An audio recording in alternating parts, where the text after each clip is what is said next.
أعوذ بالله من الشيطان الرجيم. بسم الله الرحمن الرحيم. وأما الجدار فكان لغلامين يتيمين في المدينة وكان تحته كنز لهما وكان أبوهما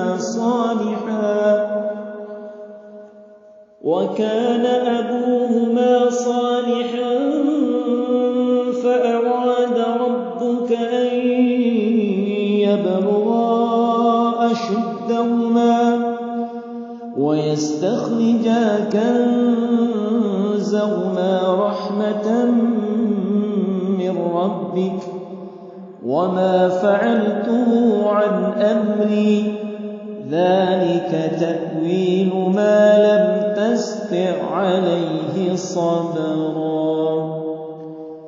بسم الله الرحمن الرحيم. إن الحمد لله نحمده ونستعينه ونستغفره ونعوذ بالله من شرور أنفسنا ومن سيئات أعمالنا. من يهد الله فلا مضل له ومن يضلل فلا هادي له. أشهد أن لا إله إلا الله وحده لا شريك له وأشهد أن محمدا عبده ورسوله لا نبي ولا رسول بعده. اللهم صل على Muhammad wa ala ali Muhammad. Pemirsa, saudara kami seiman yang dirahmati dan dimuliakan Allah Subhanahu wa taala.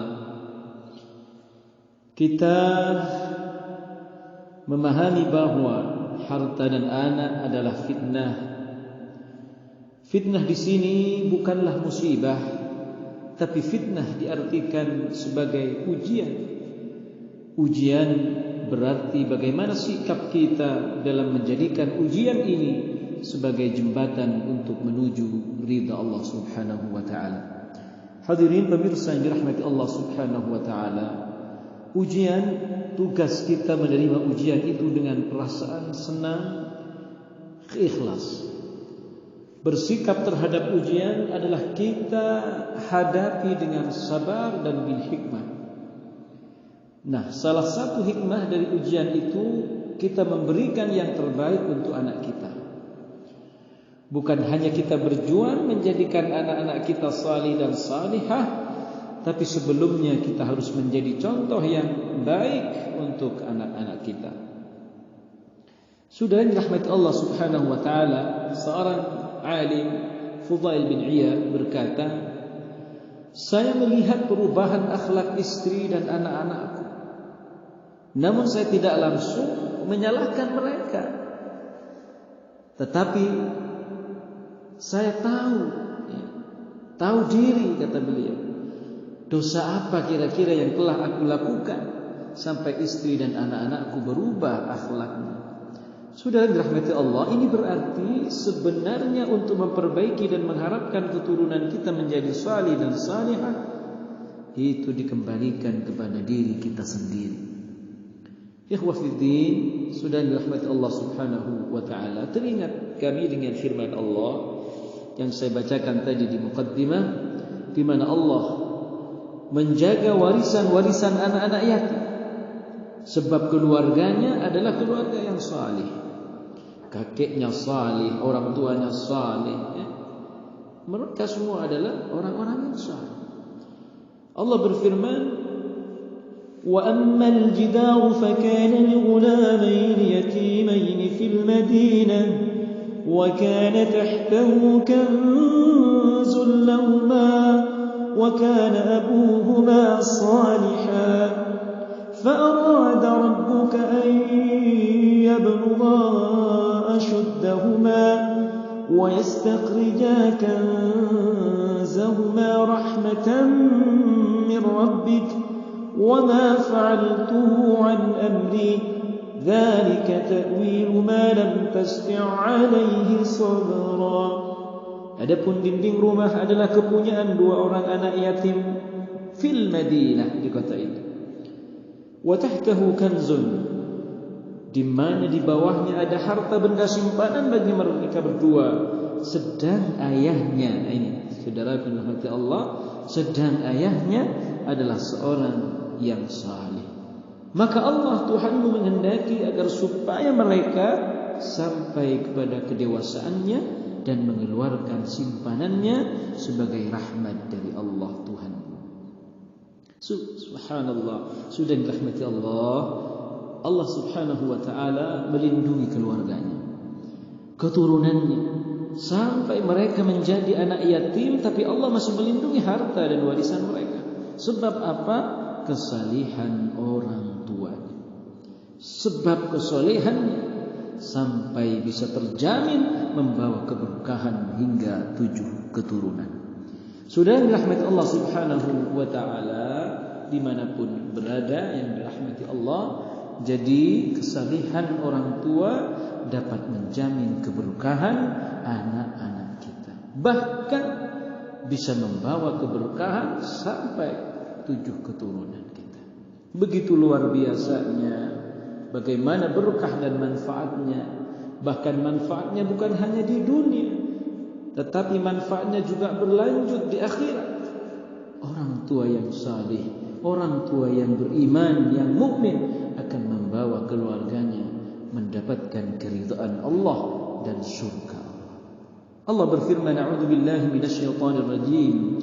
Walladzina amanu wattaba'athum dzurriyyatuhum biiman alhaqna bihim dzurriyyatahum wama alatnahum min 'amalihim min syai'. Surat At-Tur ayat 21. Dan orang-orang yang beriman, anak-anak cucu mereka mengikuti mereka dalam keimanan. Kami hubungkan, kami pertemukan, kami kumpulkan, kata Allah, anak cucu mereka dengan mereka di surga. Dan kami tidak mengurangi sedikit pun dari pahala amal saleh mereka. Masya Allah, sudah dirahmati Allah. Orang-orang yang beriman dan keluarganya yang ikut beriman akan mendapatkan balasan dari Allah berupa ridha, surga bersama-sama. Itulah kebahagiaan yang sejati, kebahagiaan yang luar biasa. Saudara yang dirahmati Allah Subhanahu wa taala. Jadi kalau kita melihat misalnya belajar bagaimana Rasulullah sallallahu alaihi wasallam memberikan tanda kasih sayang kepada anak-anak, ya Rasulullah SAW dalam banyak riwayat dikisahkan bagaimana Rasulullah kemudian berlama-lama dalam sujudnya karena saking sayangnya kepada anak-anak, 2 cucunya yang sedang menikmati naik di punggung beliau, gitu ya. Kemudian dicerita di kisah yang lainnya bagaimana kasih sayang Rasulullah terhadap anak-anak. Suatu ketika beliau melihat anak-anak sedang bermain di jalan, ya. Rasulullah kemudian menghampiri mereka yang sedang berkumpul bersama, ya. Kemudian Rasulullah kumpul menemani mereka lalu mencium satu persatu. Nah, lalu tiba-tiba ada orang Arab Badui, ya, yang memiliki banyak anak. Ia kaget melihat apa yang Rasulullah SAW lakukan, yaitu menciumi anak-anak itu. Wahai Rasulullah, kata Arab Badui ini, apakah engkau senang menciumi anak-anak? Rasulullah menjawab, "Na'am." Memangnya kamu tidak mencium anakmu? Kata Rasulullah kepada Arab ini. Kata orang ini kemudian, aku punya anak lebih dari 13 orang. Ya, lam uqabbilahum, tapi tidak ada satupun yang pernah aku cium dari mereka. Rasul berkata, itu bukanlah salahku, tapi itu salahmu yang tidak punya perasaan kasih sayang di hatimu. Masya Allah, begitulah kira-kira bagaimana Rasulullah SAW memberikan, ya, kasih sayang, ya, kepada anak-anak, ya.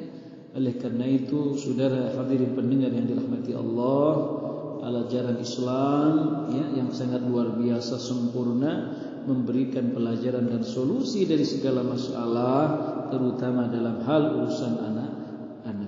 Bahkan Rasulullah SAW menjaminkan, ya, ada 3 doa yang tidak ditolak. Ya, 3 doa yang tidak ditolak. Yang pertama adalah du'aul musafirin, ya, doa orang-orang yang sedang dalam perjalanan jauh.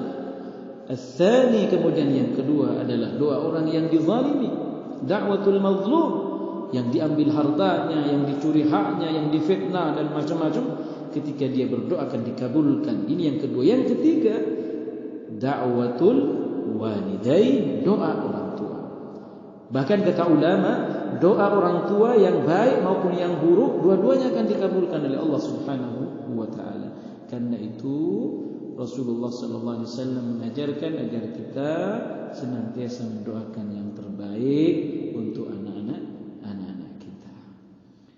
Jamaah dirahmati Allah Subhanahu wa taala, maka yang terakhir pesan Allah Subhanahu wa taala dalam surat At-Talaq, solusi untuk hadirnya anak-anak yang salih adalah yang paling penting dan terpenting adalah takwa kepada Allah Subhanahu wa taala. Jadi obat yang sangat sempurna untuk segala hajat kita adalah takwa. A'udzubillahi minasyaitonir rajim. Wa man yattaqillaha yaj'al lahu makhraja wa yarzuqhu min haitsu la yahtasib. وَمَنْ يَتَوَكَّلْ عَلَى اللَّهِ فَهُوَ حَسْبُهُ إِنَّ اللَّهَ بَالِغُ أَمْرِهِ قَدْ جَعَلَ اللَّهُ لِكُلِّ شَيْءٍ قَدْرًا. Barang siapa bertakwa kepada Allah, niscaya dia akan mengandalkan baginya jalan keluar. Allah akan tunjukkan solusi dan memberinya rezeki dari arah yang tiada disangka. Dan barang siapa yang bertawakal kepada Allah, niscaya Allah akan mencukupkan keperluannya. Sesungguhnya Allah melaksanakan urusan yang dikehendakinya. Sesungguhnya Allah telah mengadakan ketentuan bagi tiap-tiap sesuatu. Orang-orang yang bertakwa kepada Allah adalah orang-orang yang tadi menginginkan hadirnya anak-anak yang salih. Sebelum kita perintahkan anak menjadi salih dan salihah, maka duluan kita menjadi orang-orang yang bertakwa, insyaallah. Maka Allah akan jadikan keturunan kita adalah orang-orang yang bertakwa. Allahumma amin. Hadanallahu wa iyyakum ajma'in. Assalamualaikum warahmatullahi wabarakatuh.